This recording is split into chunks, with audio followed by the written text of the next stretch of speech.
ইচ্ছাকৃতভাবে কিছু করলে সেটা হয় সেফ, আর অনিচ্ছাকৃতভাবে কিছু করলে তখন সেটা হয়ে ওঠে রেপ।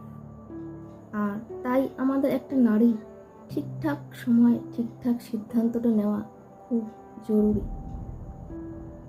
আমাদের একটা সিদ্ধান্তের কারণে হ্যাঁ বা না এই কথাটার কারণে কিন্তু একটা পুরুষের জীবন যেরকম মৃত্যুর দিকেও যেতে পারে, আবার ঠিক সেরকম কিন্তু বাঁচাতেও পারে।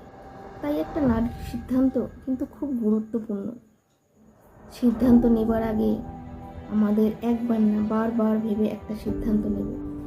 তাই বলছি, আমাদের এই সমাজে বাঁচতে গেলে না একটা নারীর ও পুরুষের বা আমাদের সবার কিন্তু চোখ কান খোলা রেখে চলতে হবে। নিজের সেফটি নিজেকে করতে শেখো।